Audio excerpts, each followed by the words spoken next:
Hey guys, Comfy here, pretty accurate here, Patches here, and today I'm gonna do a pretty accurate review of Cartoon Network, specifically the 2010-2019 era of Cartoon Network. Now, why am I talking about this? And before I get into it, I am going to explain what the hell even a Cartoon Network is in my mind. What do I see it as, and what do I believe it really represents? To me, it represents an idea of the evolution of cartoons, the evolution of it on TV programming, and to get kids actually involved and interested into these shows and actually get them wanting to watch them and not just see them as some old timey stuff that only their grandparents watch. They actually want to watch it and evolve and actually get interested in these shows. Grow up with these cartoon characters or these cartoon shows just entirely. Grow up with the programming that we all want to watch and grow up with because children want entertainment. They don't want to watch just Modern Family or something. Like they want to actually watch legitimate fun cartoons. So let's talk about it. What is Cartoon Network? Where did it start and why am I talking about it?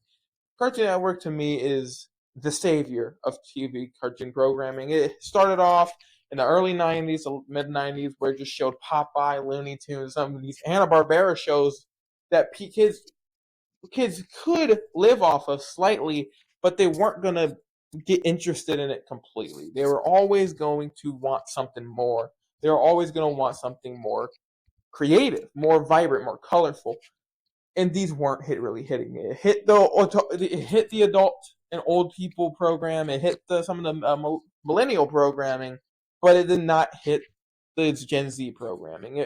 They had to change it, and they did. They finally, in the late 90s, early 2000s, came out with shows like Cow and Chicken, like Edda and Eddie, like The Adventures of Billy and Mandy. These great shows that are really good, but they're not the best. They weren't gonna hit the era. They weren't gonna hit the brains of my era in like 2003 and on needed some color. They needed some brain rot to be shoved in it, but good brain rot, not just stupid shit they have now, but legitimate smart, colorful cartoons that made you laugh no matter how old you were, made you interested in the story, made you want to come back every episode. Every week, want to come back and watch the new episode of these shows. And the shows I'm talking about are the 2009 to 2019 era of Cartoon Network, featuring shows as such of Adventure Time, Regular Show, Amazing World of Gumball, Steven Universe, and like I guess like Clarence or like Uncle Grandpa down here, right? No one really cares about those. That's like at the very end of the good era, but I guess they count. But I don't really talk about it. It's mainly these four: uh, Steven Universe, Regular Show, Adventure Time, and Amazing World of Gumball are the only shows I really am talking about right now. Not those two, but those four was what I'm talking about, people. All right, but why am I talking about it now? I'm talking about it because I want to, and also because it's fun and I grew up with it, and I want to talk about it. I love these shows. I'm kind of on the other one, but it's very important. I love these shows, so let's talk about it. Let me talk about all four of them, from my least favorite to my favorite. Starting with Steven Universe. I know some people love this show, but I'm not a big fan of it. I think it's okay. I like it more now when I'm older than I did when I grew up when I was younger, but I'm still not a big fan of it. It could be better. I remember when it came out, and it never reached my love that I have for the other three shows. Now, Steven Universe has amazing writing, amazing animation. It's very colorful. It's very interesting. It's still relevant. It might be more relevant now than it was then. It is a amazingly written and amazingly pitched show. I'm just not as big a fan of it as that one as I am for the other three. Next, I actually have Adventure Time. Adventure Time is a amazingly written show. It got more adult the older it gets, more of an Adult Swim show than it was a Cartoon Network show. The later it went on in its lifetime, but the genius of the writing and the overall animation, it was fun.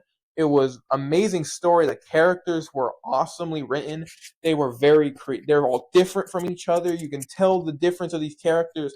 You can never be like confused about which one's talking, which one's acting out emotions, which one is on screen. You always knew which one was, no matter if you were even looking at the screen at all. If you could just hear audio and you knew who was talking or who was on the screen, who was interacting. The story is unbelievable. You wanted to come back every time a new episode came out to watch that new episode because there's a coherent story. Same with the other two. Regular Show is my second favorite one. Regular Show gets funnier and more and better the older you get, weirdly enough, and just the actual creativity of Regular Show is unbelievable. The name is awesome. The name's perfect for it because it is the opposite of regular. It is an amazing show that is that had had a perfect ending in my opinion, and I'm very happy that they're coming out with another thing. I'm just very interested about what they're doing because the ending of the show was very simple. It showed Pops dying at the very last episode, and it showed the characters afterwards and what they were doing, like how it was going for them after the events of the actual finale. And it was perfect. I wonder what they're doing with it. I'm excited though. If there's any show I think could do it very good, it is Regular Show. But my favorite, y'all probably know already what it is, but my favorite show from this era is The Amazing World of Gumball. It is my favorite one, if not my favorite cartoon overall ever. It is an amazing showing of what cartoons can be, what kids' cartoon can be, they can entail. It can be jokes that adults find hilarious. It could be stories that people want to follow. It had a coherent story in every episode, even though not all of them were matched together, not all of them connected. Every episode had a story you can follow. All the characters had different, you could again like the other two, you can tell which characters were on screen even without looking at it. You can tell you can tell honestly what was going on without looking at it because it was amazing writing. It was amazing animation. The political conversations and what they talked about only matches with South Park. The commentary is perfect for a kids cartoon. It is absolutely amazingly written.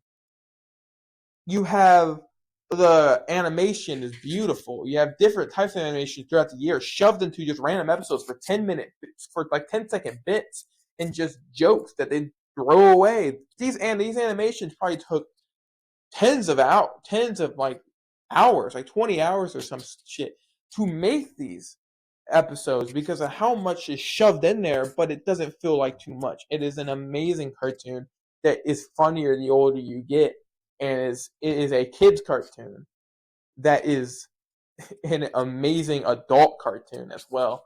I love I love this cartoon more than like any show on Nickelodeon or on Disney Channel or any of these. I love this cartoon with my whole heart. It is one of my favorite, if not my favorite cartoon of all time. And it is, I don't know if it'll ever be beaten, honestly. So now let me finish this by saying, why am I talking about this so much? Why am I getting so emotional with the talking about Cartoon Network shows that have ended like more almost like 6 years ago, and it is well past the time that they've ended. Now, why am I talking about it? I'm talking about it because I care and I miss them.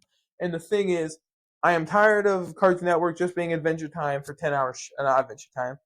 Teen Titans Go for 10 hours straight. It's just Teen Titans Go, booyah, over and over again.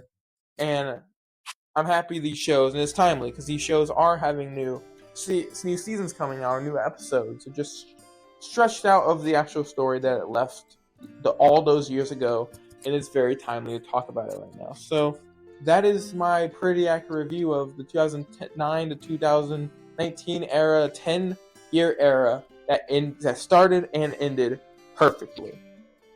That's my pretty accurate review of that. See ya.